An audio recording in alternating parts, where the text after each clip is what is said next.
جو दिन भर नमाज पढ़े और गुनाहों से बचे और रात में जाकर शैतान के बहकावे में आके, अब गुनाह लिखा नहीं करोगे ये करे, यूं बोल दिया करो शैतान के बहकावे में आके गुनाह करे, पूरा लिखा हुआ होता है ये करे, मुंह से वाजवा निकल जाता है ये अल्फाज, तो लोग कहेंगे अच्छा ये भी होता है रात के टाइम पे।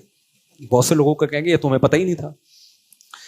तो इसके लिए क्या हुक्म है? तोबा है भाई, और क्या है। ये नहीं कि नमाज रोजे छोड़ दे, तोबा करे, तोबा।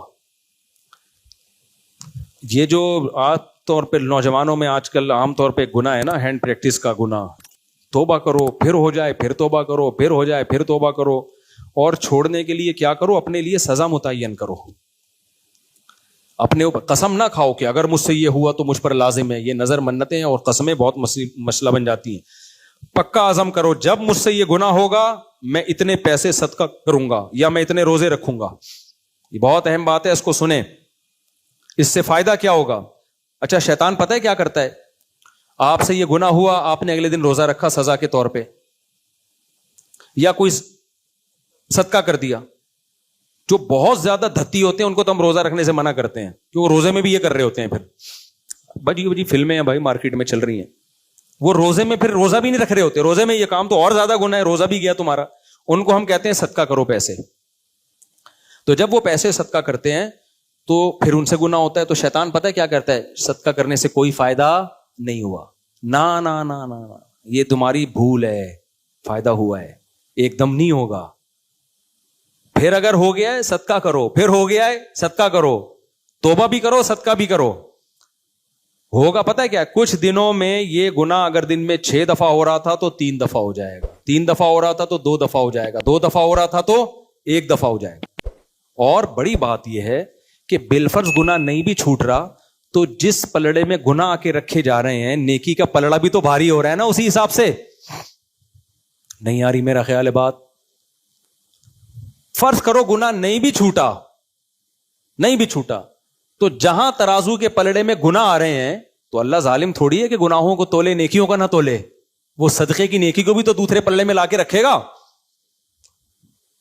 और ये मैं गारंटी से कहता हूं, जो शख्स अपने लिए सजा मुतय्यन करेगा और उस सजा की पाबंदी करेगा, ड्रामे नहीं करेगा कि यार चूंकि इस सजा देने के बाद भी गुनाह छूट तो रहा नहीं है, क्या फायदा ऐसी सजा का, तो नहीं दो सजा अपने आप को। ना ना ना ना, गुनाह 100 दफा हो 100 दफा सजा दो।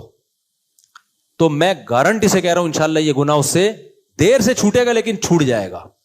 तो चंद बातें बताऊं। पहली बात, गुनाह छूटेगा उससे इंशाल्लाह। नहीं छूटा कम हो जाएगा, तो ये भी कम फायदा है क्या भाई? एक बड़ा चोर है एक छोटा चोर है, तो दोनों में फर्क है ना। चप्पल चोरी करते हुए पकड़ा जाए तो क्या क्या करोगे उसके साथ? ये थोड़ी कि जेलों में डाल दोगे उसको और वही वो कौन है यार, नैप वाले आ जाएंगे, ऐसा थोड़ी होगा। और एक है करोड़ों रुपए की चोरी करना, बतौर मिसाल, जो अभी क्या मिसाल दूं सबको बताइए। तो इससे पहला फायदा क्या होगा? कफारा देने से, जुर्माना देने से गुनाह एक ना एक दिन इंशाअल्लाह छूटेगा। नंबर 2, नहीं भी छूटा कम हो जाएगा, यह भी बहुत बड़ा फायदा है। नहीं भी कम हुआ तो जितनी दफा गुनाह हो रहा है उतनी तराजू में नेकियां आ रही हैं, यह फायदा होगा। चौथा फायदा क्या होगा? मजीद आगे नहीं जाओगे, ब्रेक लग जाएगी वहीं तक। वरना जो ये काम करते हैं ना, वो यहां तक रुकते नहीं है। हर गुनाह में ताकत है, अपने से बड़े गुनाह की तरफ खींचता है। जो लोग चरस पीते हैं थोड़े दिनों में छुट्टे भी वही लगाते हैं हीरोइन के, डायरेक्ट हीरोइन पे नहीं आ जाता इंसान।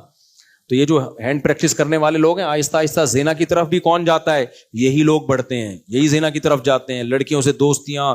तो ये ब्रेक लग जाएगी इस सजा की वजह से, वहीं स्टॉप हो जाएगा, इससे आगे नहीं जाएगा। तो इसलिए ये काम किया करो। अगर कोई गुनाह हो जाता है ना, तौबा करो, रोको अपने आप को, शादी करो, सबसे पहली बात तो ये, और सदका किया करो या रोजा रखा करो। रोजा वो रखे जो बहुत ज्यादा लत नहीं हो गई है, जिसको बहुत ज्यादा लत हो गई है ना, तो वो भी रोजा रखने का फायदा नहीं होता।